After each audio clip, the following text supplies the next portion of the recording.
Popular life insurance company লিমিটেডের শরীয়তপুর অঞ্চলের বীমা গ্রাহকের মধ্যে ৫,১৩,০০,০০০ টাকার বীমা দাবির চেক হস্তান্তর ও অর্ধবার্ষিক ব্যবসা ক্লোজিং সভা ২০২৪ শরীয়তপুর উপজেলা মডেল মসজিদ অডিটোরিয়ামে অনুষ্ঠিত হয়। সভায় জানানো হয়, এখন থেকে পপুলার লাইফের গ্রাহকগণ সরাসরি মোবাইল অ্যাপসের মাধ্যমে বীমার টাকা পরিশোধ করতে পারবেন এবং সাথে সাথে রসিদ গ্রহণ করতে পারবেন। চলুন দেখে আসি বিস্তারিত।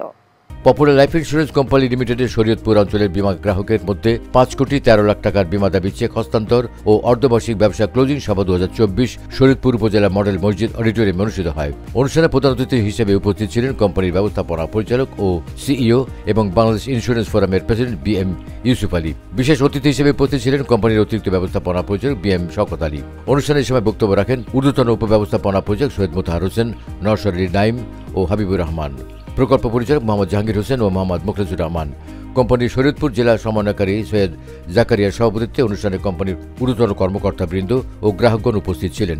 সম্মেলনে প্রধান অতিথির বক্তব্যে বিএম ইউসুফ আলী বলেন, সকল শ্রেণী পেশার মানুষদের উন্নত বীমা সুবিধার আওতায় নিয়ে আসতে নিরলসভাবে কাজ করে যেতে হবে। গ্রাহক এবং তাদের প্রিয়জনদের ভবিষ্যতের নিরাপত্তা বিধানের ক্ষেত্রে পেশাদারিত্ব, সততা এবং মর্যাদার নতুন দৃষ্টান্ত স্থাপন করতে চাই।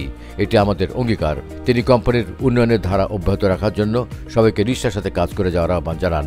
তিনি আরও বলেন, এখন থেকে পপুলার লাইফের গ্রাহকগণ সরাসরি মোবাইল অ্যাপসের মাধ্যমে বীমার টাকা পরিশোধ করতে পারবে এবং সাথে সাথে রসিদ গ্রহণ করতে পারবে। সাফল্যের এই ধারাবাহিকতা উত্তরোত্তর আরও বৃদ্ধি পাবে বলে তিনি আশাবাদ ব্যক্ত করেন। যেভাবে মাননীয় প্রধানমন্ত্রী বলেন যে আমি বীমা পরিবারের একজন সদস্য, মাননীয় প্রধানমন্ত্রী মুখ দিয়ে বলেন জাতির পিতা বঙ্গবন্ধু শেখ মুজিবুর রহমান বীমা পেশার সাথে জড়িত ছিলেন, বীমা পেশা চাকরি করেছেন। আসলে এগুলি আমাদের বিশাল প্রাপ্তি। বীমা সেক্টরে আমরা যারা আছি, আমাদের জন্য এর থেকে বড় প্রাপ্তি আর কিছু নেই। এরপরও আমরা যদি এগুলিকে কাজে লাগিয়ে এই বীমার আওতায় প্রত্যেকটি মানুষকে না আনতে পারি, প্রত্যেকটি বাড়িতে প্রত্যেকটি ঘরে ঘরে যদি বীমার এই দাওয়াত পৌঁছে দিতে না পারি, তা আমাদের একটা ব্যর্থতা। তো আমরা এগুচ্ছি ইনশাআল্লাহ। আমরা যথেষ্ট এগিয়েছি। বাংলাদেশে এখন বীমা সেক্টর অনেক সুসংগঠিত পূর্বের তুলনায়। যারা অপরাধ করছে তাদের বিরুদ্ধে সরকার কঠোর অবস্থানে আছে, বিশেষ করে ইডিরা তাদের বিরুদ্ধে ব্যবস্থা নিচ্ছে।